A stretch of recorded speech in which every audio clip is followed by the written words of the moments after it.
Welcome back to What My Dad Does, and today I've run round this evening to a friend's house and the lawn has just turned up, the turfs have just turned up, and we're going to lay a new lawn over this raked out area here. So let's go and take a look how we're going to do that.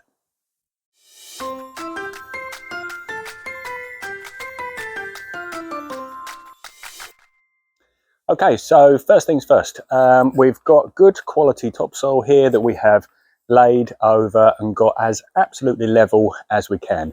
That's really important. Last thing you want is when your grass is finished for it to be up and down. Some people say, oh, I can lay it over that and then I'll put a roller over it. There's no need. Just make sure that the undersurface soil is really nice and flat and you're good to go.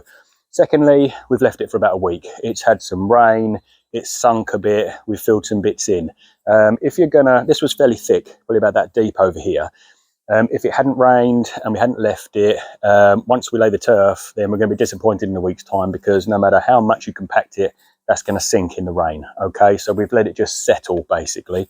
We've given it another light rake over, and then we're ready to start laying the green stuff. So the first thing you want to do is run a perimeter turf. So we've run along all around the edge of this patio, and then as you can see there, we're just starting to run up the edge of this bed.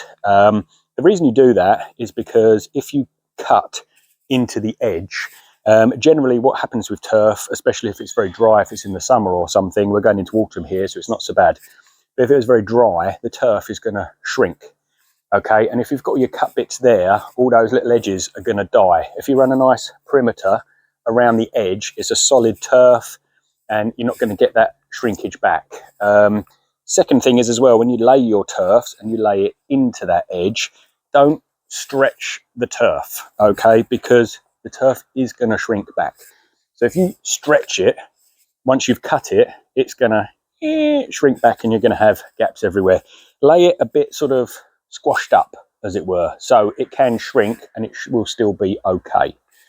Thirdly, if you want stripes in your lawn as soon as you've laid it, and especially if you're laying it for a client or a friend and they're going to think it's amazing, is lay one way, turn around, come back the other way, etc, etc. And because it's rolled up and the grass is flattened in one direction, you've got one bit going that way, one bit going that way, and as the light catches it, it's going to look like you've mowed it already and put stripes in their lawn already. People are always very impressed with that. We're not worried about that here. There's supposed to be a huge deluge of rain all night tonight in about 3 hours time, so we've got about 3 hours to lay this. And after that rain, the grass is going to stand up. We're going to lose that stripe anyway, but it's just one thing you might want to bear in mind and you might want to do. And then basically to cut it, you want a handsaw. I don't know where my handsaw's gone. But my next bit of turf, I'm going to start there. I'm going to lay it across and I'm going to cut it down that edge with my handsaw. Just gently cut it. Now I can then spin that turf around and it should be the same cut on that edge to come back this way. Okay. You can use offcuts. Again, they're going to shrink even more than a long length of turf. So just bear in mind, if you're doing it in somewhere that's warm, if you use an offcut, that bit is likely to shrink back a lot. Last but not least, you want to make sure that you're using boards. Do not tread on this. Okay. If I put my foot on there, what's going to happen is where my foot is, it's going to compact the soil a little bit. It's also going to push that grass nicely into that soil. And I've seen it before where people have walked over it and after a week or 2 weeks and the grass has sprung back, what's happened is you can see the footprints, nice lush green footprints going up the garden and back. Don't walk on this, you need to lay it on boards. Now the best boards you can use are scaffold boards. My friend hasn't got any scaffold boards, so he's got some old decking boards. We're using old decking boards. Whatever it is, as long as it's doing a few jobs. One, it's spreading your weight, okay, so you don't get those footprints. Two, it's flattening out the soil underneath even more, so it's really nice and flat. Even though we've raked it flat, this is going to spread out those little lumps and things. And three, it's bedding the turf into the soil. Okay, so it's giving it a nice, so you don't need to pat it all down or anything. These boards are bedding it, and all I'll do as I work up the garden is I will just flip it over and I'll walk up and down, and then I'll flip the one behind it, and I keep doing 2 boards like that all the way up this garden. Okay, and it just flattens it nicely, beds it, stops my footprints everywhere. Okay, so that's what I'm going to do. I'm going to crack on. I've only got a couple of hours to get this done. and it'd be really good if we can get it done before it hammers hard tonight with rain. So I'll put it on a time-lapse video so you can see, and if I think of anything I've missed at the end, I'll come back to you.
Okay, so there we go, that's finished. Lovely finished lawn. That took an hour and a half, and that is 70 meters squared, just in case you're wondering how long it will take. The heavens are about to open. It's just about to get dark. There's a big storm coming in tonight. It's going to give this a good soaking. If you're not as fortunate as that, you're going to need to get the sprinkler on it. It's really important you get this wet, because it's the water going through the turf and into the soil that makes the soil roots come out and bind it to what's underneath. So it then takes it obviously from individual turfs to a lawn. So it's really important you keep it watered, otherwise it's just going to shrink back. You're going to get all the gaps and stuff like that. There was a couple of other things I forgot to say. When I'm laying the rows, I just pull the turf into the row before, just make sure they're all tightly butted. At the end of the row, just knock the last bit of curl out, make sure they're tightly butted at each end as well. And finally, these curves are nice and gentle, so you can bend the turf. You don't really need to cut it around a gentle curve. If you've got a steep curve, what's going to happen is the turf is going to fold, and all you do then is you just cut down the middle of the fold so it overlaps, and then you cut down the joint. Okay, that's just an easy way of making the turf go around a corner. And I think that's about it. I hope you've enjoyed that video. It was a bit of a quick one. We had to get it down fast, so sorry if I'm racing ahead, but yeah, I hope that's helped you, and hope to catch you on the next one.